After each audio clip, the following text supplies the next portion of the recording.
Mr. Mark Arabo.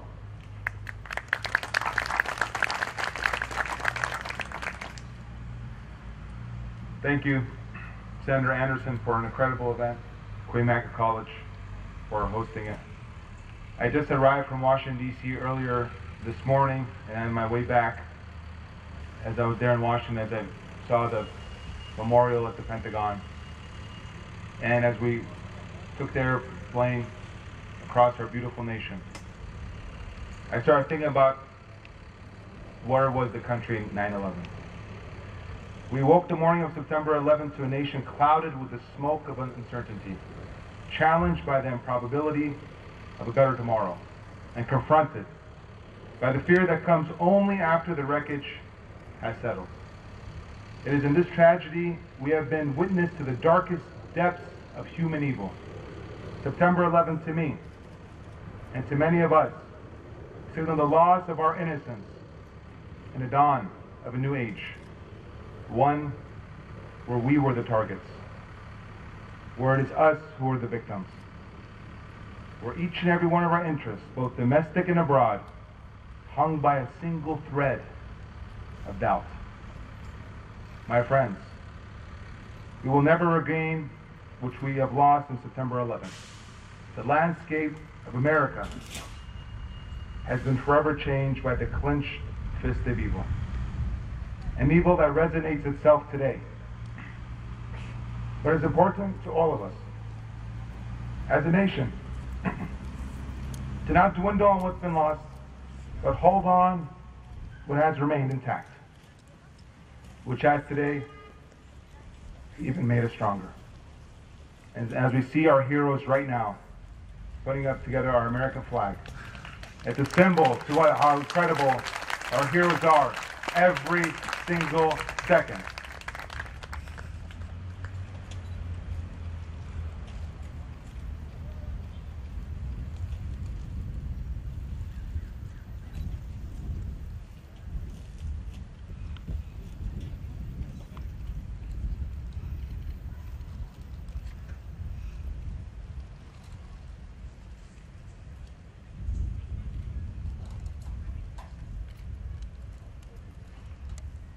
Thank you guys. And a big round of applause again for our heroes every single second, for always taking care of our beauty, America.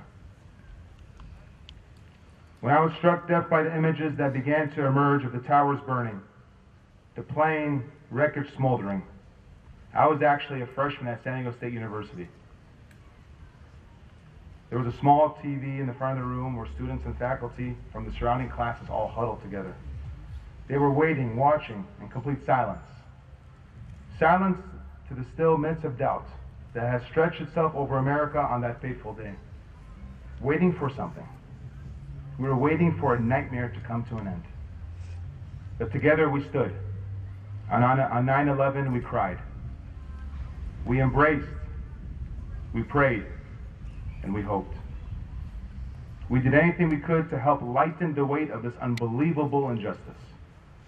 Because all that seemed to remain for us was sorrow, our pain, but also our hope. We stood as witness to the defining moment of our generation. A moment where we're faced with a great question. Does this break us as a nation, or is it the catalyst for strength? And together we stood. And there was something reassuring that day. That we would triumph. And that we would not simply survive, but prosper. The events of 9/11 served as a bridge across generations and a link amongst eras. There was no such thing as a Democrat or a Republican, black or white, young or old. Because on 9/11, all of us remained red, white, and blue.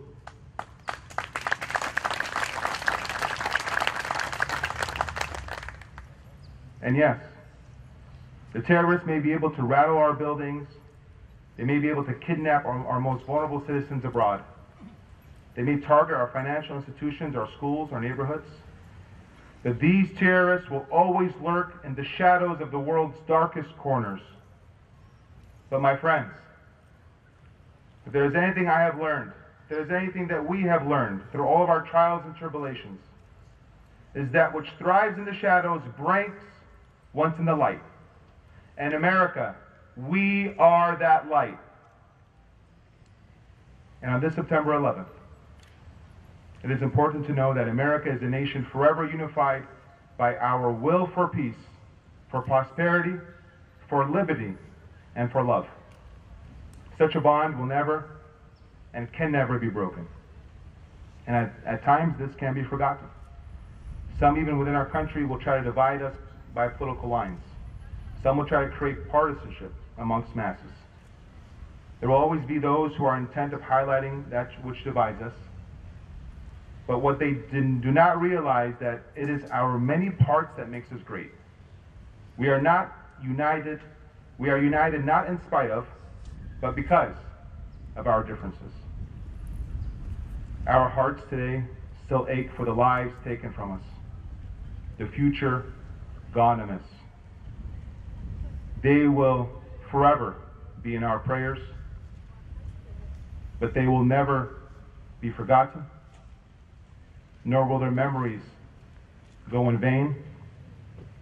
And that is because each and every one of us carries a piece of September 11th, whether it be a feeling or a thought, an image or impression. It is their lives that serve as the seed for our nation's growth. Those victims of September 11th will never die because they live on forever in us. God bless everyone today, and God bless the United States of America.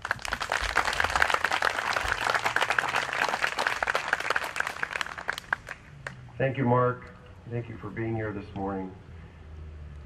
So after 4 years of service in the State Assembly, Senator Joel Anderson was elected in 2010.